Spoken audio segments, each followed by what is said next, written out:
Chapter 9 Aloha. Day 5. Dear First Grade Journal, it is already tomorrow morning. Mother and Daddy are still sleeping, only I don't even know how they could even go to sleep at all last night, 'cause yesterday was the excitingest day of my life. Donald talked in the microphone the whole way home.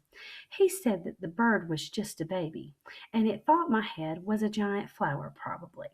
Also, he said how brave I was, and that I was a delightful little girl. It was a very interesting conversation, but that is not even the end of my exciting birthday. On account of last night, I took a bubble bath and Squeezer got all warmish and soapish, and what do you know? He slipped right off with the bubbles. I am getting to be excellent with birds. Someday I will be a nature guy, probably.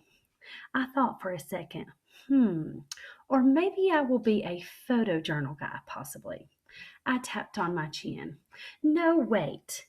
Maybe I might like to arrange hair flowers, 'cause I have a talent for that too, I believe.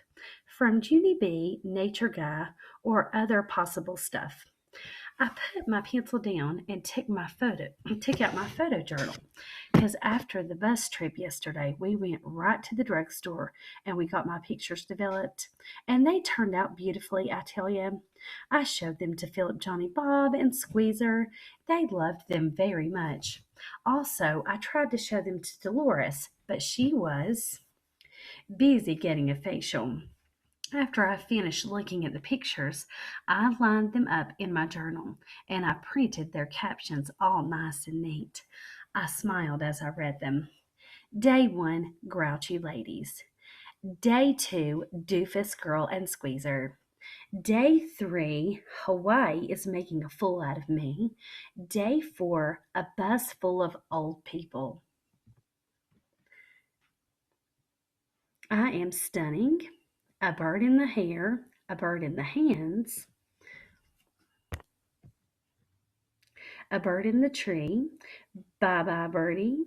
My new friend Dawn. Mr. Scary was right. A photo journal really does tell a story in picture. And Dawn was right too. My bird picture was 1 in a million. I did a sigh. 1 in a million, I whispered. You really can't beat 1 in a million.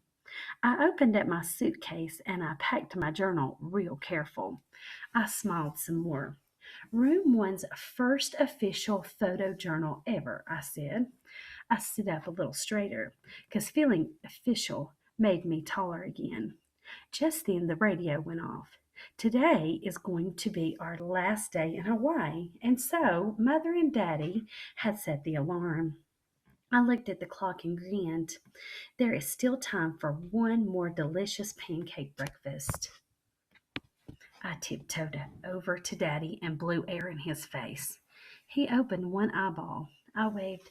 Aloha, ha ha, I whispered. Daddy did a chuckle. I kissed him on his cheek. Hawaii was the time of my life.